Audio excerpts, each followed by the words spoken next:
Today we are going to start with the first topic of bookkeeping and accountancy, that is introduction to partnership and partnership finance accounts. See, madam has already briefed you about the. She have given a brief introduction to the new syllabus of bookkeeping, and she have already completed few topics, that is partnership and features of partnership. So today we are going to start with partnership deed. अभी ये bookkeeping जो है it is completely practical subject, but कुछ चीजें हैं जो objectives में पूछी जाती है एंड कुछ चीजें हैं जो बहुत कॉमन है and every accountancy student should know. तो यहाँ पे जो टॉपिक है that is partnership deed.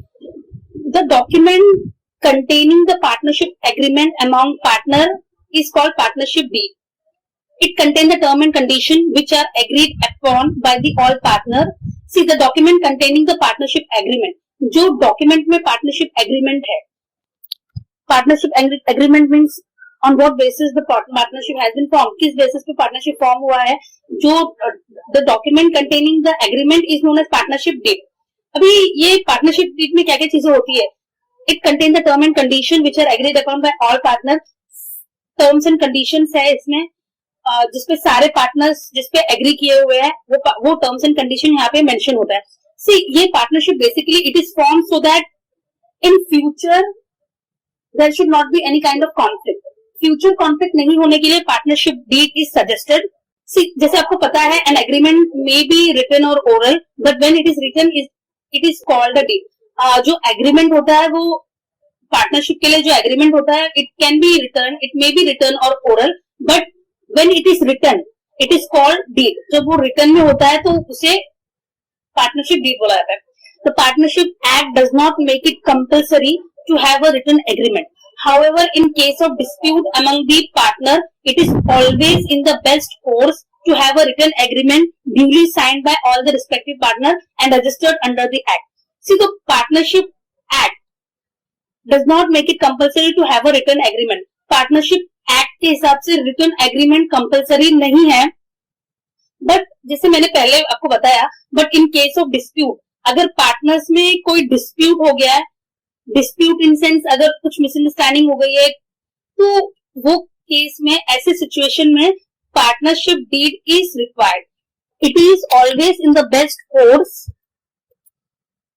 to have a written agreement duly signed by all respective partner and registered under the Act. So it is always suggested that instead of oral agreement, you should go into a written agreement so that in future, if any kind of dispute occurs, if there is any kind of dispute, so in that case, you will have a written document which you can, with the help of which you can settle the matter. So next is partnership deed contain the rules and regulation frame for internal management of the firm. आपका company कैसे run होगा, उसके क्या rules and regulation होंगे, तो ये internal management के लिए partnership deed is must. It is an article of partnership. जो पार्टनरशिप है उसका आर्टिकल, उसके लिए रूल्स एंड रेगुलेशन जो है that is partnership deed. So in a very simple language we can say partnership deed is a document containing the partnership agreement among the partner.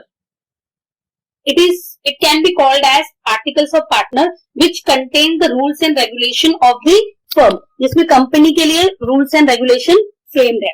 तो partnership deed is very important.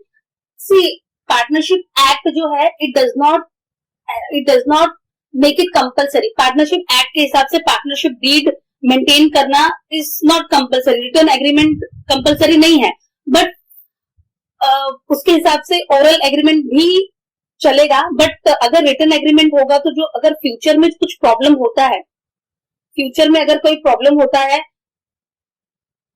तो वो easily वो problem solve हो सकता है, because आपके पास return agreement में होगा जिसकी कंसेंट जो सारे पार्टनर्स ने एग्री किया होगा. तो पार्टनरशिप डीड एक ऐसा एग्रीमेंट है जिसमें सारे पार्टनर्स साइन किए होते हैं. It is a written agreement जहां पे सारे पार्टनर्स की कंसेंट होती है, एंड फ्यूचर में अगर कोई भी मिसअंडरस्टैंडिंग होता है तो पार्टनरशिप डीड बहुत उस मिसअंडरस्टैंडिंग को, डिस्प्यूट को सॉल्व करने में हेल्प करता है. And it is also act as an articles of the company. Company के लिए वो आर्टिकल्स का काम करता है. Articles in sense rules and regulation. It helps in internal management of the company. आपकी कंपनी कैसे मैनेज होगी, आपकी कंपनी में मतलब क्या पार्टनर्स को कैसे प्रॉफिट शेयर होगा, डिस्ट्रीब्यूट होगा, वो सारे उस सब चीजों के ऊपर यहाँ पे डिटेल्स होंगे. So we can say that it is partnership deed is not a compulsory document. ये कोई compulsory document नहीं है, but it is very important document. अगर ये कंपनी के लिए बहुत क्रूशियल रोल प्ले करता है. It acts as article, it acts as a rule and regulation for the internal management of the company. The next is content of partnership deed. Partnership deed में क्या क्या चीजें included होती है.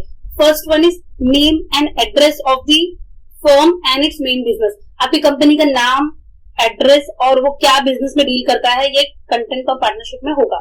मतलब partnership deed में आपकी कंपनी का नाम, एड्रेस एंड उसका मेन बिजनेस, मेन एक्टिविटी क्या है, वो मेंशन रहेगा. Next is name and address of all partner and duration of partnership. Name and address of all partner, जैसे पहले है सारे पार्टनर जो है उनका नाम, उनका address and duration of partnership. वो जो पार्टनरशिप है वो कितने टाइम तक चलने वाली है, किस तरह की पार्टनरशिप है, किसी पर्टिकुलर प्रोजेक्ट के लिए है या फिर किसी पर्टिकुलर टाइम के लिए है. तो ये name and address of all partner and duration of partnership, वो पार्टनरशिप कितने टाइम की होगी मेंशन होता है. Next is capital contribution of all the partner. See सारे पार्टनर्स ने कितना कैपिटल कॉन्ट्रीब्यूट किया है बिजनेस में, ये उसमें मेंशन होगा. नेक्स्ट है ratio in which profit and losses are to be share. See the very important part is it will be having in this partnership deed, there will be mentioned the ratio in which profit and losses are to be shared.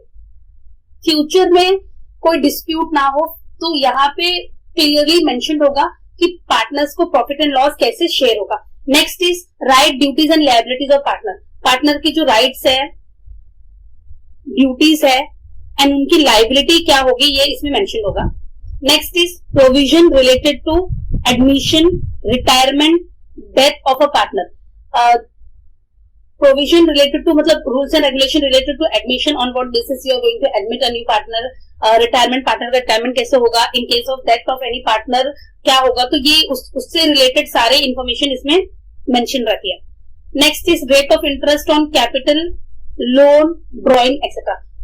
What would be the rate of interest charge? What rate of interest would be charged on capital? जो partners capital लेकर आते हैं business में, capital पे कितना rate of interest उनको मिलेगा. अगर किसी पार्टनर ने लोन लिया है, ये कंपनी को लोन दिया है, तो what rate of interest they are going to get. Drawing, अगर किसी ने ड्रॉइंग मतलब बिजनेस में से पैसे कैश विड्रॉ किया है या फिर गुड्स विड्रॉ, मतलब can be any kind of drawing, तो उसके ऊपर जो क्या रेट ऑफ इंटरेस्ट चार्ज होगा. तो rate of interest on capital, loan, drawing etcetera. Next is salary, commission etcetera is payable to any partner. अगर किसी पार्टनर को सैलरी मिल रही है, कमीशन दे रहे हैं, तो वो मतलब वो कैसे क्या बेसिस पे होगा. Next is settlement of account on dissolution of firm.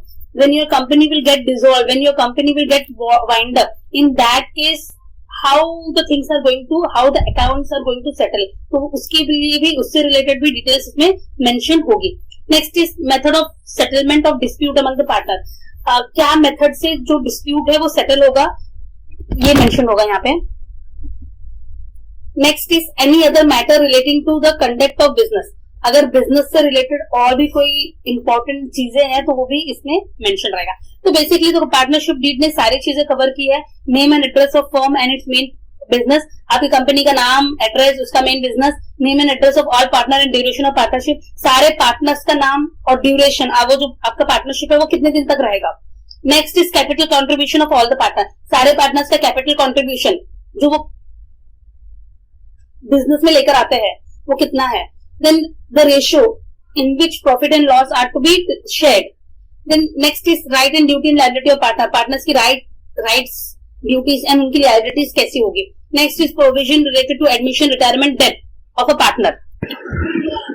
Next is provision related to admission, retirement, death of a partner. Rate of interest on capital, loan and drawing. What rate of interest you are going to charge, your company is going to charge charge or your company is going to have on drawing capital and loan. Next is salary, commission, etc. payable to any partner. क्या basis पे salary होगी, salary commission कैसे, on what basis it is going to, they are going to have. Next is settlement of account and dissolution. जो company dissolve होगी तो उनका जो settlement है वो कैसे होगा. Method of settlement of dispute among the partner. कोई partner में dispute अगर हुआ है, कोई misunderstanding हुई है, कोई किसी तरह का कोई problem हुआ है, तो how it is going to be solved. Next is any other matter relating to conduct of business. अगर कोई और भी important चीजें हैं जो important है business के लिए तो वो भी इसमें mention रहेगा. So basically we can say that partnership deed is a very crucial document for every company. Though it is not made compulsory by Partnership Act. Partnership Act ने इसको compulsory नहीं किया है, but document is very important because इसमें बहुत सारी चीजें mention करती है जो आपके business को बहुत smoothly conduct करने में help करती है. Next is provision of Indian Companies Act 1932. See these things are very important. आपको जब practical sums आप करोगे तो कुछ चीजें उसमें नहीं होगी, तो वो कैसे आप, because वो according to law है, तो आप कैसे आपको उसका assumptions करना है. Now first let's start with the provision of Indian Partnership Act 1932. At the time of formation of partnership firm, a document is prepared called as partnership deed, and all terms and conditions are mentioned in the deed. But if partnership deed is silent about any point, then the issue is solved as per the provision in Partnership Act 1932. Section number 12 and 17 are made applicable to determine the following issues. So, जैसे हमने अभी discuss किया है, partnership deed जो है बहुत important document है, which is suggested to prepared by all company. But अगर वो आपका जो डीड है, if it is silent about any point, अगर उसमें कुछ चीजें मेंशन नहीं है, तो वो as per the provision in partnership act 1932 section are made applicable to determine the following issue. तो वो मतलब अगर पार्टनरशिप डीड में अगर उससे रिलेटेड कोई चीज नहीं है, तो पार्टनरशिप एक्ट को फॉलो, पार्टनरशिप एक्ट के अकॉर्डिंग वो चीजों पे ऐसे फॉलो होगी. First one is distribution of profit. If the partnership deed is silent about the profit sharing ratio, then the profit and loss are distributed among the partners is equal ratio. See, this one is very important. अगर जब आप practically जब आप sum solve कर रहे हो, वहां पे अगर पार्टनरशिप जो है उसका रेशियो नहीं मेंशन्ड है, profit sharing ratio is not mention, तो आपको partnership deed doesn't have anything about it, उसमें पार्टनरशिप डीड में कुछ नहीं है, तो इट इज अंडरस्टूड अगर कुछ मेंशन नहीं है, if the partnership deed is silent about the profit sharing ratio, then the profit and losses are distributed among the partner in equal ratio. तो जो profit and loss है वो equally distribute होगा. मतलब अगर कुछ mention नहीं है, अगर profit sharing ratio कुछ mention नहीं है, तो ratio क्या होगा? Equal. Next is interest on drawing. As per the provision of Indian Companies Act 1932, if the date of drawing is not given, then average of 6 month interest is charged on drawing. See, अगर date of drawing अगर mention नहीं है, अगर drawing का जो date है वो सब में मेंशन नहीं किया गया है, वो नहीं मेंशन है, तो ऐसे सिचुएशन में आपको 6 मंथ ऑन एवरेज बेसिस आपको लेना है. मतलब फॉर एग्जांपल एडजस्टमेंट में अगर दिया है इंटरेस्ट ऑन ड्राइंग, बट जो सम है वहां पे आपको ड्राइंग का डेट, एक्चुअल डेट नहीं दिया है, तो ये केस में आपको क्या करना है, ये सिचुएशन में आपको 6 मंथ एवरेज लेना है. मतलब if there is no date mentioned of drawing, then here you have to take it on average of 6 month. आपको average of 6 month आपको charge करना है on drawing. See, I hope these 2 points are very clear. पहला है, अगर आपको partnership deed में अगर आपको प्रॉफिट शेयरिंग रेशियो नहीं दिया है, पार्टनरशिप डीड में नहीं दिया है, प्रॉफिट शेयरिंग रेशियो के बारे में कुछ नहीं बताया है, तो profit sharing ratio will be equal.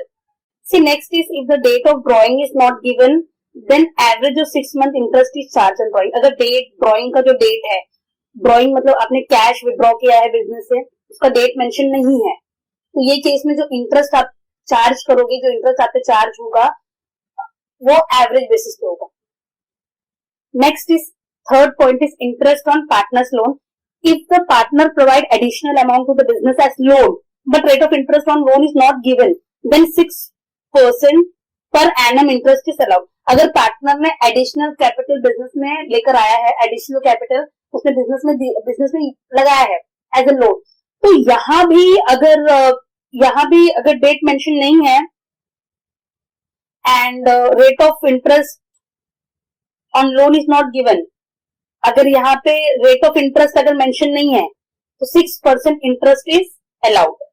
मतलब इंटरेस्ट ऑन लोन, अगर यहाँ पे रेट ऑफ इंटरेस्ट मेंशन नहीं है, पार्टनर ने बिजनेस में एडिशनल अमाउंट लेकर आया है as a loan, but rate of interest, क्या रेट ऑफ इंटरेस्ट है लोन पे वो नहीं है, नहीं पता है, वो नहीं है, तो ये केस में भी आपको 6% per annum interest is allowed, आपको 6% पर एनम इंटरेस्ट आपको अलाउड रहेगा। पहला है, अगर प्रॉफिट एंड